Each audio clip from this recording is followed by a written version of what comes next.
Hello नमस्कार साथियों। जैसे कि आप जानते हैं कि हमने हरियाणा डी ग्रुप के लिए जो फोटोसिंथेसिस का टॉपिक है उसकी थ्योरी वाला पार्ट हमने कंप्लीट कर लिया था।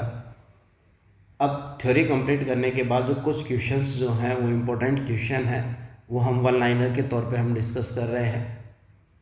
तो आइए चलिए शुरू करते हैं। हरियाणा डी ग्रुप के लिए जो ये वीडियो है इसमें स्पेशली हमें ये ध्यान रखा गया है कि हरियाणा डी ग्रुप से रिलेटेड जितने भी क्वेश्चन हैं, जो पॉसिबल क्वेश्चन बन पाएंगे, वो सारे क्वेश्चन हम यहाँ पर क्या करेंगे, डिस्कस करेंगे। हमने वीडियो के अंदर दो पार्ट में क्वेश्चन को डिस्कस कर रहे हैं। एक जो एवरेज लेवल के क्वेश्चन होंगे और एक क्या होंगे, हायर लेवल के क्वेश्चन रहेंगे। तो इनिशियली हम जो स्पेसिफिक क्वेश्चन है वो हम जो एवरेज टाइप के क्वेश्चन है, जनरलाइज जो एग्ज़ाम में पूछे जाते हैं, वो क्वेश्चन डिस्कस करेंगे। और फिर उसके बाद थोड़ा हायर लेवल के क्वेश्चन हैं उनको हम क्या करेंगे, डिस्कस करेंगे। तो चलिए वीडियो के अंत तक बने रहिए। इसी के साथ हम क्वेश्चन की स्टार्टिंग करते हैं। क्वेश्चन जो फर्स्ट क्वेश्चन है वो क्या है, photosynthesis process by which green plant prepare their own food. यानी कि फोटोसिंथेसिस है वो प्रक्रिया है, प्रोसेस है जिसके द्वारा जो ग्रीन प्लांट होते हैं वो अपना खाना खुद बनाते हैं। यानी कि प्लांट क्या है, ऑटोट्रॉफिक है। या इसी केस में अगर हम बात करते हैं तो प्रकाश संश्लेषण वह प्रक्रिया है जिसके द्वारा पौधे अपना भोजन क्या करते हैं, स्वयं बनाते हैं। तो इस वजह से हम क्या हो गए, स्वपोषी हो गए। और ऑटोट्रॉफिक कौन है, ग्रीन प्लांट है, यानी कि खाना अपना क्या कर रहे हैं, खुद बना रहे हैं।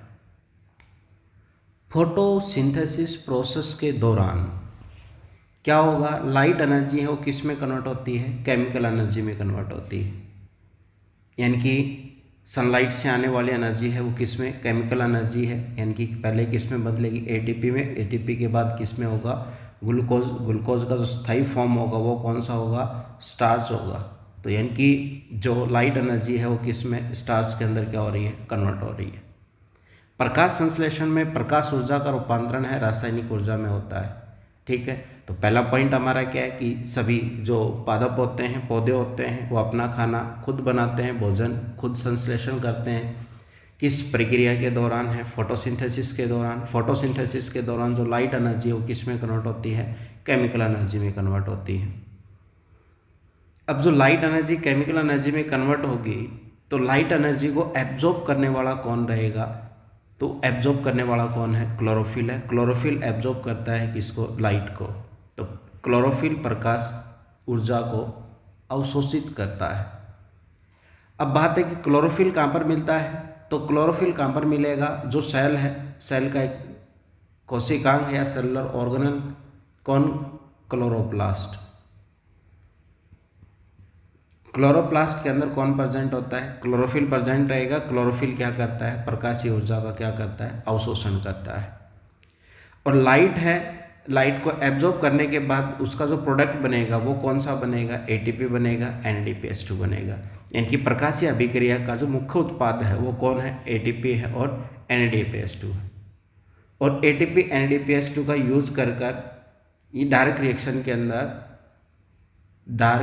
के अंदर इसका यूज़ कर हम किसका संश्लेषण करते हैं, ग्लूकोज का संश्लेषण करते हैं। हमने बात की थी कि जो क्लोरोप्लास्ट होता है, क्लोरोप्लास्ट में जो आधा भाग होता है वो लाइट की प्रेजेंस में वर्क करता है और इससे उत्पाद जो बनता है उसको क्या कहते हैं, डार्क रिएक्शन, जिसमें क्या होगा, C3 साइकिल है, C4 साइकिल है। यानी कि यहाँ पर कार्बन CO2 का क्या किया जाएगा, यूज किया जाएगा। यहाँ पर वाटर को क्या किया जाता है, फोटो ऑक्सीडेशन किया जाता है। यानी कि क्लोरोप्लास्ट है, क्लोरोप्लास्ट में लेबर ऑफ डिवीजन देखने को मिलता है। तो क्लोरोप्लास्ट का जो एक हिस्सा है जो रासायनिक अभिक्रिया में केवल लाइट रिएक्शन की बात होती है, तो वहाँ पर जो उत्पाद बनेगा वो एटीपी बनेगा, NADPH2। और डार्क रिएक्शन का जो उत्पाद है वो कौन सा होगा, ग्लूकोज यानी कि स्टार्च। यानी कि फोटोसिंथेसिस प्रोसेस के अंदर ग्रीन प्लांट है वो अपना खाना खुद बनाते हैं। लाइट एनर्जी किस में कन्वर्ट करते हैं, केमिकल एनर्जी में कन्वर्ट करते हैं। इस लाइट एनर्जी को एब्जॉर्ब करने वाला कौन सा है, क्लोरोफिल है। क्लोरोफिल क्या करता है, इसका अवशोषण करेगा और अवशोषण कर क्या बनवाएगा, एटीपी और NADPH2 बनवाएगा। हमारा नेक्स्ट पॉइंट आता है कि जो सोलर एनर्जी है, जो सोलर एनर्जी है यानी कि जो सौर ऊर्जा है उसका रूपांतरण किस में होता है, एटीपी के अंदर। एटीपी किसके अंदर बनेगी, क्लोरोप्लास्ट के अंदर। तो हमने यही कहा था कि जो लाइट रिएक्शन है उस लाइट रिएक्शन का उत्पाद क्या होगा, एटीपी और NADPH2 होता है। ये कहाँ पर रहेगा, क्लोरोप्लास्ट के अंदर रहेगा। क्लोरोफिल है उसको रिक्वायर्ड है। क्लोरोफिल किस चीज़ के लिए है कि क्लोरोफिल है जो लाइट आती है उसको ट्रैप करने का काम है, अवशोषण करने का काम है। तो प्रकाश ऊर्जा का ग्रहण करने का काम किसका होता है, क्लोरोफिल का रहेगा। क्लियर है। उसके बाद है कि जो रॉ मटेरियल होता है फोटोसिंथेसिस में वो कौन होगा, कार्बन डाइऑक्साइड होगा और कौन सा होगा, वाटर होगा। यानी कि फूड है, फूड का सिंथेसिस करने के लिए प्रकाश संश्लेषण में कच्चे पदार्थ के तौर पे कौन होगा, कार्बन डाइऑक्साइड है और कौन सा होगा, जल होगा। और क्लोरोफिल की उपस्थिति और प्रकाश की उपस्थिति में मिलकर क्या बनाएगा, ग्लूकोज का फॉर्मेशन करेगा। यानी कि CO2 प्लस क्या होगा, वाटर, किसमें, क्लोरोफिल, और जो सनलाइट है उसकी प्रेजेंस में क्या बन रहा है, ग्लूकोज बन रहा है। और बाई प्रोडक्ट क्या रिलीज हो रही, ऑक्सीजन। यही क्या है, फोटोसिंथेसिस की रिएक्शन है। क्लियर है। तो वाटर है वो रूट के थ्रू एब्जॉर्ब होगा, स्टोमेटा के थ्रू क्या होगा, यानी कि क्या होगा, स्टोमेटा है रंध्रक है उसके थ्रू क्या होगा, कार्बन डाइऑक्साइड का आदान प्रदान होगा। तो इनकी सनलाइट है, क्लोरोफिल है, एसेंशियल किसके लिए, फोटोसिंथेसिस के लिए। ग्रीन प्लांट में एब्जॉर्ब होता है कार्बन डाइऑक्साइड क्या होगा ड्यूरिंग द फोटोसिंथेसिस, और जो रिलीज होगा वो क्या होगा, ऑक्सीजन। यानी कि पौधे हैं वो प्रकाश संश्लेषण के दौरान कार्बन डाइऑक्साइड को तो ग्रहण करते हैं और जो रिलीज करते हैं वो कौन होगी, ऑक्सीजन रहेगी। यहीं पर हम बात करते हैं कि जो डार्क रिएक्शन होगी, यानी कि लाइट है, लाइट का उत्पाद क्या है, एटीपी है, एटीपी और NADPH2 इसका यूज कर कर हम क्या बना रहे हैं, यानी कि कार्बन जो है, कार्बन डाइऑक्साइड है उसका क्या होगा, अवशोषण होगा, ग्रहण किया जाएगा और उसका क्या होगा, रिडक्शन होगा। रिडक्शन के दौरान जो CO2 है वो किस में कन्वर्ट हो रही है, ग्लूकोज के अंदर कन्वर्ट होगी। तो सामान्यतः किसके अंदर होगी, C3 साइकिल के थ्रू। कुछ जो पादप होते हैं जो C4 मार्ग को अपनाते हैं, तो ये किसके अंदर डिस्कवर किया गया है, मक्का का प्लांट होता है, मेज का है, उसके अंदर सर्वप्रथम क्या किया गया है, डिस्कवर किया गया है। अगला हमारा पॉइंट आता है कि वाटर का एब्जॉर्प्शन किसके थ्रू होता है, रूट के थ्रू। यानी कि जल का अवशोषण किसके द्वारा होगा, जड़ों के द्वारा होगा। कार्बन डाइऑक्साइड कहाँ से एंटर करेगी, पत्ती में, स्टोमेटा के थ्रू है। ये सबसे इंपॉर्टेंट क्वेश्चन है, इससे बार बार पूछा जाता है कि जो गैसियस एक्सचेंज होता है, या हम कह सकते हैं कि ऑक्सीजन और CO2 का जो आदान प्रदान होता है वो रंध्रक के थ्रू होगा, यानी कि स्टोमेटा के माध्यम से प्रवेश करता है। फोटोसिंथेसिस मेनली कहाँ होगा, लीफ में प्रेजेंट होगा, कि मैक्सिमम एरिया किसका होता है, लीफ का होगा। इस वजह से सबसे ज़्यादा जो प्रकाश संश्लेषण होगा वो कहाँ होगा, लीफ के अंदर रहेगा, पत्ती के अंदर रहेगा। साइट ऑफ फोटोसिंथेसिस क्या है, पत्ती के अंदर क्या होगा, सेल प्रेजेंट होती है जिसको हम क्या कहते हैं, मीजोफिल सेल बोलते हैं। और मीजोफिल सेल में कौन प्रेजेंट होगा, क्लोरोप्लास्ट है। तो हरित लव के अंदर क्या होगा, प्रकाश संश्लेषण होता है। अब जो क्लोरोफिल होता है उस क्लोरोफिल में मेन जो मेटल प्रेजेंट होता है वो कौन सा होगा, मैग्नीशियम मेटल्स धातु क्या होगी, उपस्थिति होगी, जिसकी वजह से वहाँ पर क्या होगा, जो क्लोरोफिल है वो क्या होगा, फंक्शनल फॉर्म में होता है, सिंथेसिस होता है। तो मेटल कौन सा पाया जाता है उसमें, मैग्नीशियम मेटल पाया जाता है। और ड्यूरिंग हम फोटोसिंथेसिस जो शुगर बनेगा, जो पहला उत्पाद बनेगा, पहला उत्पाद कौन सा होता है, शर्करा में ग्लूकोज का फॉर्मेशन होगा। तो इनकी पहला उत्पादक है किसका, शुगर का, वो कौन सा होगा, ग्लूकोज होगा। ग्लूकोज किस में कन्वर्ट हो जाएगा, फिर स्टार्च के अंदर कन्वर्ट हो जाएगा। तो यानी कि जो स्थायी एनर्जी के तौर पर जो उत्पाद रहेगा वो कौन सा होगा, स्टार्च रहेगा। और जो आदान प्रदान के लिए एक प्लेस से दूसरे प्लेस पे, रूट से पत्तियों के पास, पत्तियों से रूट के पास जो भोजन आना जाना रहेगा वो सुक्रोज की फॉर्म में होगा। तो वो किसकी फॉर्म में होगा, सुक्रोज की फॉर्म में रहेगा। ठीक है। अगला हमारा क्वेश्चन आता है कि ग्लूकोज है वो कहाँ पर स्टोर होता है, क्लोरोप्लास्ट के अंदर किसकी फॉर्म में कन्वर्ट हो जाएगा, वो स्टार्च की फॉर्म में। यानी कि प्रकाश से अभिक्रिया का, या हम प्रकाश संश्लेषण के दौरान या फोटोसिंथेसिस के दौरान जो पहला शुगर बनता है वो कौन सा होगा, ग्लूकोज होगा। और वो किस फॉर्म में संग्रहित होता है, स्टोर होता है, संचय होगा, वो स्टार्च की फॉर्म में रहेगा। ठीक है। बाई प्रोडक्ट गैसियस कौन सी बनती है, ऑक्सीजन बाई प्रोडक्ट क्या होती है, गैसियस उत्पाद होता है किसके लिए, फोटोसिंथेसिस में।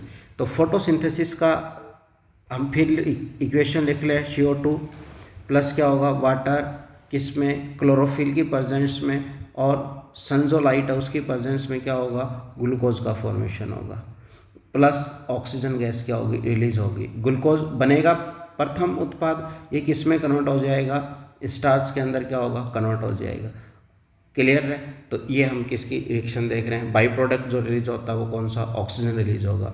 ऑक्सीजन रिलीज होता है किसकी वजह से होगा, तो हमने ये बात की थी कि जो ऑक्सीजन है, पहले हम ये मानते थे कि ऑक्सीजन क्या होगा, CO2 को एब्जॉर्ब किया जा रहा है, ऑक्सीजन को रिलीज किया जा रहा है, तो ये एब्जॉर्ब होगा, इसको क्या होगा, रिलीज कर दिया जाएगा। तो हम ये मानते थे कि CO2 किससे रिलीज होती, CO2 से कौन रिलीज होता है, ऑक्सीजन। पर यहाँ पर क्या होगा, वाटर है, पानी है, पानी प्रकाश में टूटता है तो वहाँ पर क्या होगा, H+ का फॉर्मेशन होगा, प्लस ऑक्सीजन रिलीज हो जाएगा, प्लस क्या होगा, इलेक्ट्रॉन रिलीज होगा। तो ऑक्सीजन जो हमें मिलता है वो कहाँ से मिलता है, पानी से मिलता है। तो ऑक्सीजन रिलीज होगा किसके द्वारा, फोटोलाइसिस ऑफ वाटर, यानी कि ऑक्सीकरण जल का अपघटन होने की वजह से क्या होगा, ऑक्सीजन मुक्त होती है। और फूड का जो ट्रांसपोर्ट होता है कहाँ से, पत्ती से अदर पार्ट के पास है, स्टोरेज होने के लिए, संग्रहण होने के लिए, उसको हम क्या बोलते हैं, ट्रांसलोकेशन बोलते हैं। जो ट्रांसलोकेशन के लिए जो ग्लूकोज है वो किस में कन्वर्ट होता है, सुक्रोज के अंदर क्या होगा, कन्वर्ट रहेगा। ग्रीन पार्ट जो होता है, हरा पार्ट होता है, वो कम से कम लाइट को क्या करता है, एब्जॉर्ब करता है, मैक्सिमम लाइट को क्या करता है, रिफ्लेक्ट करता है। इस वजह से जो फोटोसिंथेसिस होता है वो क्या होगा, ग्रीन कलर की लाइट में मिनिमम होगा। तो प्रकाश संश्लेषण हरा जो प्रकाश होगा उसमें क्या होगा, कम रहेगा। तो रेड है, रेड में क्या होगा, ज़्यादा होगा, और ब्लू में भी क्या होगा, ज़्यादा होगा, और ग्रीन में क्या होगा, सबसे कम प्रकाशीय संश्लेषण होता है।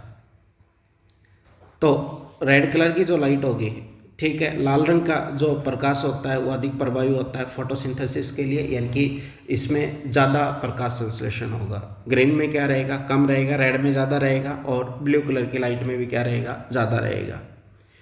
ऑर्गेनिज्म है जो अपना खाना खुद बनाते हैं उसको हम क्या कहते हैं, ऑटोट्रॉफ्स बोलते हैं। जो जीव अपना खाना स्वयं बनाते हैं उसको हम क्या कहते हैं, स्वपोषी कहते हैं। तो जो हरे पौधे हैं जिसके अंदर प्रकाश संश्लेषण होता है तो वो भी अपना खाना क्या कर रहे हैं, खुद बना रहे हैं, तो इसको हम क्या कहते हैं, ऑटोट्रॉफ्स बोलते हैं।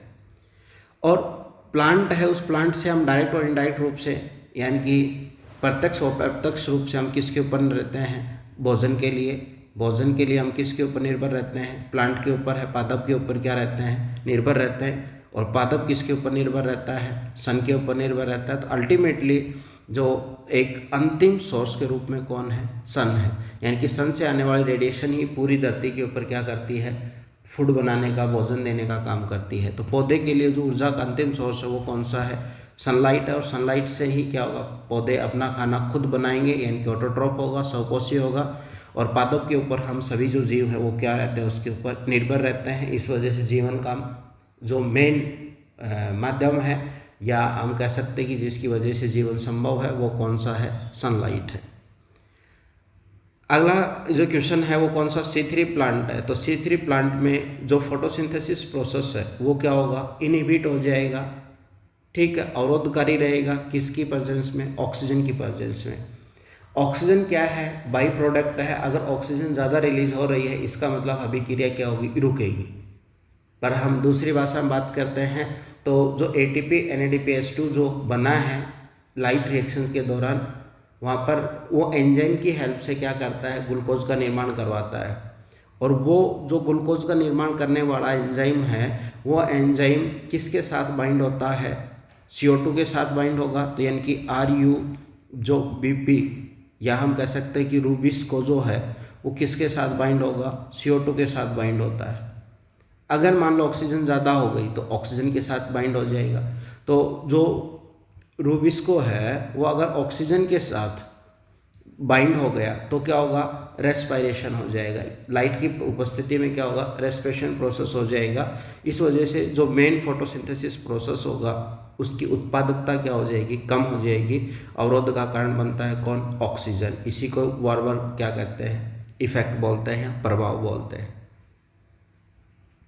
ठीक है। तो वो कुछ क्वेश्चन जो थे वो हमारे कौन से थे, एवरेज लेवल के क्वेश्चन थे। और अब हम जो डिस्कस कर रहे हैं वो कौन से हैं, हायर लेवल के क्वेश्चंस हैं वो डिस्कस कर रहे हैं। यानी कि प्रीवियस जो क्वेश्चन है वो किसी न किसी एग्जाम में पूछे गए हुए हैं जनरल साइंस के तौर पर। तो यही क्वेश्चन है जनरलाइज जो नॉर्मल तरीके से पूछे जाते हैं, वो क्वेश्चन लगभग क्वेश्चन है जितने टाइप के क्वेश्चन बनने हैं वो हमने डिस्कस कर लिए हैं।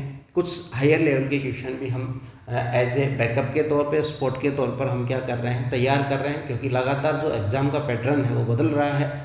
तो कुछ जो एवरेज टाइप के क्वेश्चन है उनको ना देकर कभी कभार कोई क्वेश्चन है वो टफ लेवल का, या हम कह सकते हैं हायर लेवल का क्वेश्चन है वो दे दिया जाता है। ठीक है, तो इसी बात को ध्यान में रखते हुए हमने कुछ क्वेश्चंस के जो सेट हैं वो तैयार किए हैं, जिसमें हायर लेवल के क्वेश्चन आपके साथ हम डिस्कस कर रहे हैं। चलिए पहला क्वेश्चन हम डिस्कस करते हैं कि फोटोसिंथेसिस प्रोसेस वो किसने डिस्कवर किया था, इंजनहोज ने। तो प्रकाश संश्लेषण की खोज किसने किया है, जैन इंजनहोज ने। फर्स्ट जो विजिबल प्रोडक्ट या स्टेबल प्रोडक्ट होता है किसका, फोटोसिंथेसिस का जो उत्पाद होगा वो 3-फॉस्फोग्लिसरिक एसिड रहेगा, 3-PGA के नाम से हम जानते हैं। तो पहला उत्पाद कौन सा बन रहा है, 3 कार्बन का बन रहा है, इस वजह से हम जो साइकिल बोलते हैं क्या बोलते हैं, C3 साइकिल बोलते हैं। तो ये किसने डिस्कवर किया था, कैल्विन ने डिस्कवर किया था, इस वजह से हम इसको कैल्विन साइकिल बोलते हैं या C3 साइकिल बोलते हैं। क्लियर है। अगला फर्स्ट स्टेप जो प्रोडक्ट है वो कौन सा है, C4 साइकिल का कौन सा पहला उत्पाद आता है, 4 कार्बन का, कौन सा है, ऑक्सोलोएसिटिक एसिड है। तो C4 जो चक्कर होता है उसका जो प्रथम उत्पाद होता है वो कौन सा होगा, ऑक्सोलोएसिटिक एसिड रहेगा। अब C3 हो, C4 प्लांट हो, सभी प्लांट के अंदर क्या होगा, C3 साइकिल तो क्या रहेगी, कॉमन रहेगी। यानी कि ऑल फोटोसिंथेसिस जो प्लांट होते हैं या जो ऐसे सभी पादप जो प्रकाश संश्लेषण करते हैं उनके अंदर हमेशा क्या रहेगा, C3 साइकिल चलेगा। C4 में भी क्या होगा, C3 साइकिल तो चलेगा ही चलेगा। तो इस वजह से प्राइमरी फिक्सेशन है C3 प्लांट में किसके थ्रू होता है, एक एंजाइम होता है, वो कौन सा होगा, रूबिस्को एंजाइम होता है। तो C3 पादप में जो CO2 को एब्जॉर्ब करने का, स्टेबल या सिंथेसाइज करने का काम किसका होगा, रूबिस्को का होगा। रूबिस्को दोनों के साथ रिएक्ट कर सकता है, CO2 के साथ भी रिएक्ट करता है, ऑक्सीजन के साथ भी रिएक्ट करता है। यानी कि कार्बन को फिक्सेशन करने का काम किसका होगा, रूबिस्को भी होगा। पर कभी कभार क्या होगा, ऑक्सीजन का लेवल अगर बढ़ जाता है तो रूबिस्को किसके साथ रिएक्शन कर जाता है, ऑक्सीजन के साथ, तो फिर CO2 जुड़ नहीं पाएगा, तो नेट उत्पादकता जो है वो क्या हो जाएगी, कम हो जाएगी। CO2 फिक्सेशन के लिए जो एंजाइम प्रेजेंट होता है कि इसमें C4 प्लांट के अंदर, तो प्राइमरी कौन सा होता है, पेप्केज एंजाइम प्रेजेंट होता है। और पेप्केज एंजाइम प्राइम मुख्य एंजाइम है, और इसके लिए C3 के लिए मुख्य एंजाइम कौन सा है, रूबिस्को एंजाइम। अब जो भी पेप्केज एंजाइम प्रेजेंट होता है वो कहाँ पर प्रेजेंट होता है, C4 बंडल शीथ सेल के अंदर प्रेजेंट होता है। तो C4 प्लांट में बंडल शीथ सेल के अंदर कौन सा है, पेप्केज प्रेजेंट होगा। और मेसोफिल सेल है ये, और क्या कहेंगे हम, या बंडल शीथ सेल कहेंगे, तो उसमें क्या रहेगा, निर्भर करेगा। तो यानी कि पेप्केज है वो तो कहाँ होगा, मेसोफिल सेल में प्रेजेंट होगा, और बंडल शीथ सेल में कौन सा होगा, रूबिस्को एंजाइम प्रेजेंट रहेगा। इसका मतलब है कि अगर बंडल शीथ वर्ड आ गया है तो पादप जो है, प्लांट है, वो कौन से टाइप का है, C4 पादप है। दोनों प्लांट के अंदर जो मुख्य है, या हम कह सकते हैं कि प्राइमरी जो पिगमेंट होता है जो लाइट को एब्जॉर्ब करेगा वो कौन सा होगा, क्लोरोफिल ए रहेगा। इसको हम क्या कहते हैं, अभिक्रिया का सेंटर बोलते हैं, केंद्रक बोलते हैं। इस वजह से रिएक्शन सेंटर कौन होता है, क्लोरोफिल ए होगा। बाकी सभी जो मॉलिक्यूल है उसके सहयोगी मॉलिक्यूल रहेंगे, एसेसरी पिगमेंट रहेंगे। तो एसेसरी पिगमेंट कौन सा होता है, क्लोरोफिल बी, और जेंथोफिल है, कैटिनोइड है, सब एसेसरी हैं। एक मॉलिक्यूल है वो कौन सा है, क्लोरोफिल ए, वो कौन सा है, प्राइमरी। सहायक उत्पादक कौन रहेंगे, क्लोरोफिल बी रहेगा। आगे हम बात करते हैं कार्बन डाइऑक्साइड है वो गैस एसेंशियल रिक्वायर्ड है किसके लिए, फोटोसिंथेसिस के लिए। क्या है, क्योंकि प्रकाश संश्लेषण के दौरान कार्बन डाइऑक्साइड गैस को एब्जॉर्ब किया जाता है, स्टोर किया जाता है, फिक्सेशन किया जाता है। तो फिर हम फोटोसिंथेसिस की रिएक्शन देख रहे हैं, CO2 प्लस क्या होगा, वाटर है, वो किस में कन्वर्ट होगा, लाइट क्लोरोफिल की उपस्थिति में क्या बनाएगा, ग्लूकोज का फॉर्मेशन करेगा। तो ये फूड का फॉर्मेशन है, साथ बाई प्रोडक्ट में क्या होगी, ऑक्सीजन रिलीज हो जाएगी। वाटर का लॉस होगा, लीफ के थ्रू गैसेस एक्सचेंज होगा, तो स्टोमेटा है, रंध्रक है जिसके द्वारा गैस का आदान प्रदान है। और साथ ही जब गैस का आदान प्रदान होगा तो स्टोमेटा के थ्रू क्या होगा, पानी का लॉस होता है, वाष्पोत्सर्जन हो जाएगा, यानी कि ट्रांसपिरेशन कहलाएगा। यानी कि पानी है वो जो उड़ता है पत्ती के थ्रू, उस प्रोसेस को हम क्या कहते हैं, ट्रांसपिरेशन बोलते हैं। क्लोरोफिल प्रेजेंट होता है, कहाँ पर प्रेजेंट होगा, क्लोरोप्लास्ट में। क्लोरोप्लास्ट की भी अगर हम बात करते हैं तो जो उसमें झिल्ली युक्त संरचना पाई जाती हैं। तो झिल्ली युक्त संरचनाओं को हम क्या कहते हैं? थैलाकोइड मेम्ब्रेन कहते हैं। उसके ऊपर कौन होगा? क्लोरोफिल्मिक बैंड प्रेजेंट होता है जो लाइट को एब्जॉर्ब करेगा। एटीपी का फॉर्मेशन है वो भी क्या कहलाता है? फोटोफॉस्फोराइलेशन। फॉस्फोराइलेशन मतलब एटीपी का निर्माण है किसकी उपस्थिति में? लाइट की उपस्थिति में। तो प्रकाश संश्लेषण में एटीपी का निर्माण क्या कहलाता है? फोटोफॉस्फोराइलेशन कहलाता है। लाइट रिएक्शन कहाँ होगी? लाइट रिएक्शन कहाँ होगी? जहाँ पर क्लोरोफिल होगा। क्लोरोफिल कहाँ है? थैलाकोइड मेम्ब्रेन में। सभी थैलाकोइड मेम्ब्रेन मिलकर क्या बनाती है? ग्रेना बनाती है। तो ग्रेना के अंदर क्या होगा? लाइट रिएक्शन होगी। पानी का टूटना भी कहाँ होगा? ग्रेना के अंदर रहेगा। रूबिस्को है सबसे अबाउंडेंट यानी कि सबसे ज़्यादा मिलने वाला जो एंजाइम्स है वो कौन सा है? रूबिस्को है अर्थ के ऊपर। तो सबसे अधिक मात्रा में पाए जाने वाला एंजाइम है। एंजाइम है वो कौन होते हैं? प्रोटीन के बने हुए होते हैं। इसका मतलब सबसे ज़्यादा जो प्रोटीन है वो कौन सी है? अर्थ के ऊपर रूबिस्को प्रोटीन है। मेन फंक्शन क्या है? स्टोमेटा का रंध्रक का क्या होगा? गैसियस एक्सचेंज है, गैस का आदान प्रदान है, यानी कि CO2 को एब्जॉर्ब किया जाएगा, अपटेक किया जाएगा। ऑक्सीजन को क्या किया जाएगा? प्रकाश संश्लेषण के दौरान रिलीज किया जाएगा। तो गैस का आना जाना है वो किसके थ्रू है? स्टोमेटा के थ्रू है। और जो पानी का लॉस होता है जिसको हम क्या कहते हैं? ट्रांसपिरेशन बोलते हैं। तो ट्रांसपिरेशन वाटर लॉस भी किसके थ्रू होता है? स्टोमेटा के थ्रू होता है। तो ये क्वेश्चंस है। आगे हम बात करते हैं जो ग्रीन प्लांट होते हैं वो प्राइमरी प्रोड्यूसर होते हैं। इकोलॉजिकल पॉइंट ऑफ व्यू से अगर हम बात करते हैं तो पहला जो खाना बनाने का काम होता है वो किसका होता है? ग्रीन प्लांट का होता है, क्योंकि इनके पास जो एनर्जी आती है वो सनलाइट होती है। और सनलाइट को कन्वर्ट करने की कैपेबिलिटी जो होती है वो केवल और केवल किसके पास होती है? प्लांट के पास होती है। तो प्रथम उत्पाद कौन बनाता है? प्रोड्यूसर है। कौन? ग्रीन है, प्लांट है। तो इकोलॉजिकल पॉइंट ऑफ व्यू से हम इसको क्या कहते हैं? प्रोड्यूसर हैं। हम प्लांट से ऑब्टेन कर रहे हैं तो क्या कहलाएंगे? कंज्यूमर कहलाएंगे। लाइट रिएक्शन है कहाँ होगी? थैलाकोइड मेम्ब्रेन। अभिक्रिया के दौरान होगी, ये तो हम बात कर चुके हैं। डार्क रिएक्शन कहाँ होगा? स्ट्रोमा के अंदर होगा। अंधकार रिएक्शन जो कैल्विन साइकिल है जिसमें हमने C3 साइकिल और C4 साइकिल हम बात कर रहे हैं, तो ये कहाँ होगा? स्ट्रोमा के अंदर रहेगा। तो क्लोरोप्लास्ट के दो पार्ट होते हैं, एक तो लाइट रिएक्शन करता है, एक डार्क रिएक्शन करता है। डार्क रिएक्शन कहाँ होगी? स्ट्रोमा में। लाइट रिएक्शन कहाँ होगी? ग्रेना थैलाकोइड मेम्ब्रेन में रहेगी। कैल्विन साइकिल को हम क्या कहते हैं? C3 साइकिल कहते हैं, क्योंकि कैल्विन ने इसको क्या किया है? डिस्कवर किया है।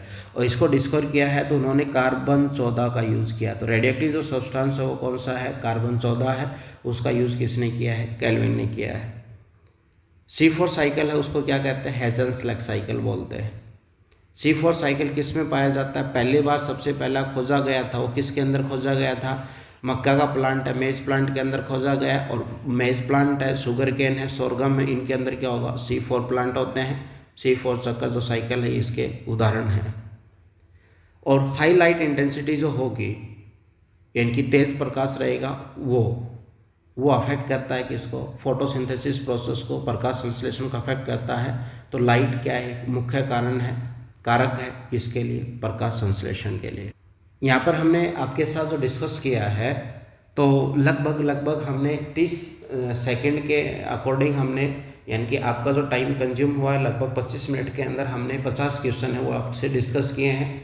कुछ कॉमन टाइप के क्वेश्चन हमने डिस्कस किए हैं, कुछ हायर लेवल के आपके साथ क्वेश्चन है वो हमने डिस्कस किए हैं। इस बात के लेकर हम लगभग श्योर हैं कि पेपर के अंदर जो भी क्वेश्चन पूछा जाएगा ये जो 50 क्वेश्चन के आसपास क्वेश्चन है इससे कोई भी क्वेश्चन है वो बाहर नहीं जाएगा।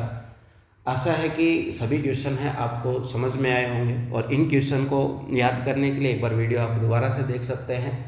और आपको ये वीडियो ठीक लगती है तो आप अपने दोस्तों के साथ, परिवार के किसी मेंबर के साथ क्या हो जुड़े रहने के लिए इस वीडियो के बारे में बताएं और साथ हमसे जुड़े रहें, चैनल को सब्सक्राइब करें। धन्यवाद। इसी आशाओं के साथ मिलते हैं अगली वीडियो में।